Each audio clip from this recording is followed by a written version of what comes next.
Hi guys, welcome to another lecture, discussion, whatever you want to call these, in the series where we're talking about critical approaches to literature. Just for a reminder, we had already opened up the chapter of philosophical inquiry, which we discussed in the beginning, is the first part. If we're dividing the whole thing in three sections, then philosophical inquiry is the first part, practical criticism is the second part, and then the third part is literary criticism and its related disciplines. We're going to be going into all three in detail.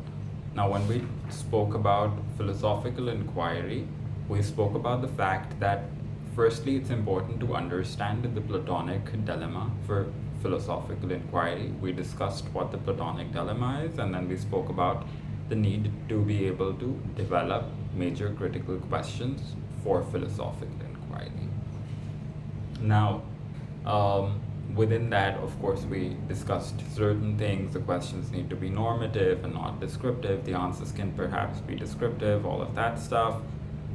We discussed the functions or the types of a critique's activity, from ontological, functional, normative, descriptive, psychological, appreciative, all of them. And today we're going to be talking about the part that when it comes to philosophical inquiry, you need to really understand that philosophical inquiry basically starts with understanding, which I think we have already discussed in not detail, but we have sort of had that discussion where philosophical inquiry needs to be about being able to understand the nature of a piece of work. Now, when I say nature of a piece of work, it doesn't mean, because always remember that being able to critically approach any piece of work starts with may start with descriptive or normative criticism, then appreciative can come, but appreciative is one of the major blocks of understanding a piece of work the right way. Because if you're not able to appreciate a piece of work, no matter how it is, then you cannot be able to critically approach it. Because being able to appreciate it in terms of how you're approaching it critically means that you will be able to distinguish it too, right? For example, a lot of people tend to say, I think even I may have mentioned this, that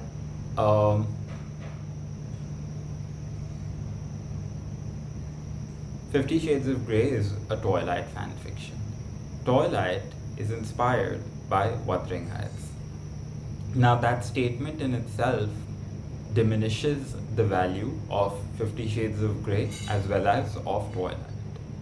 When I say that to be able to approach a piece of work critically, you need to be able to distinguish it from all other pieces of work, it means that you need to be able to understand what makes it completely unique to all other pieces of work, which is really important to be able to critically approach a piece of work. And perhaps this is one of the most, what can I say, difficult tasks. Because, of course, there are lots of books in the world, right? Then in our world, we also tend to categorize those books in terms of genres, titles, themes. It's like, oh, these books belong to this genre, or this piece of work, these pieces of work are almost the same theme with regards to this. But it's really important to understand that certain pieces of work, no matter how similar they might seem, if you cannot distinguish them completely, you cannot critically approach them.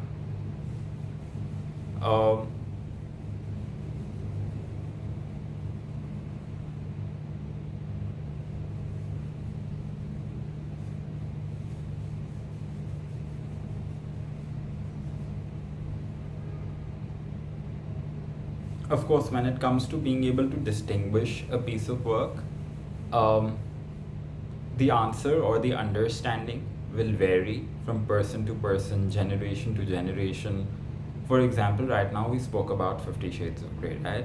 Now, to be able to distinguish it from all other pieces of work, someone might say, now, when I talk about being able to distinguish a piece of work, it's really important that you also do your writing work, right? Um, as in, say, on the back end, you write a 500 word comment about what makes this work completely unique to all other pieces of work.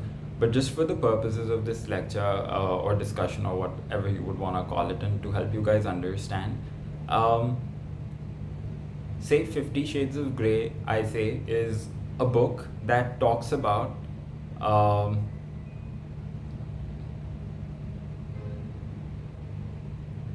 that talks about uh, a taboo kind of self pleasure technique, while it may have used some of the themes that have uh, that have surfaced in a Twilight, um, and may have used a character arc that is prevalent in Wuthering Heights. That is how I am going to distinguish that piece of work. Now, on that, obviously, because here we're talking about being able to distinguish it completely, another argument to that can be that, but a lot of books do that. There are lots of books around there that do that. So then that's why I'm saying when you start writing that 500 word thing that I'm saying, and you start trying to distinguish it completely, you answer all of these questions. What makes it completely unique to any other piece of work that's doing that? Is it the writing style? Is it perhaps a certain additional theme that has been explored? Um, is it the relationship between characters? It can be a lot of things.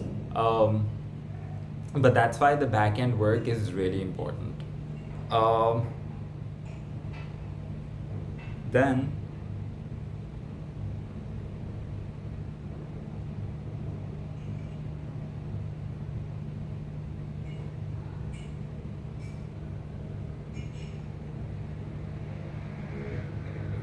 a great example for this, to be able to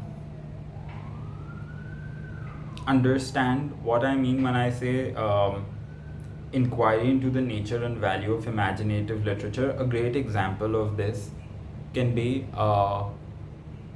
Poetics of Aristotle, which was written in the 4th century, um, before, of course, the birth of Christ.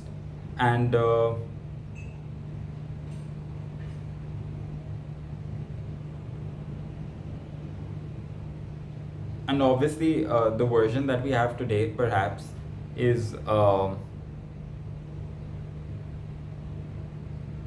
incomplete in certain ways. It's almost a fragmentary work.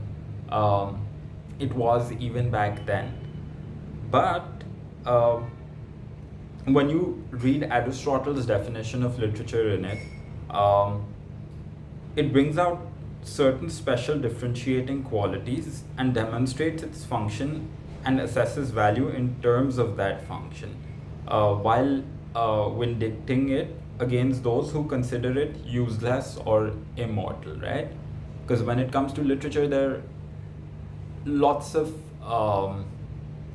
different uh, different notions that people have. Even when it comes to Aristotle's work, there are lots of different notions or perspectives that people have. So I've just quoted this work for reference because in this work, you see how the thing about distinguishing a certain piece of work from all other works has been done, which is really an art and a very complicated one to be able to do right. Um, I think that's about it for this video. If you like the video, please don't forget to give me a thumbs up as well as subscribe to the channel and press the bell icon to stay updated for whenever a new video drops in. I hope that this was all very explanatory because I get that this is a really complicated thing to understand, and already, like in the beginning also, I said it's really important to be able to distinguish, and I've been using that term over and over in the series of the videos in this course, but I hope that it's making better sense now. What does it mean, how do you do it, and why is it so complicated? That's about it, guys. Thanks for watching.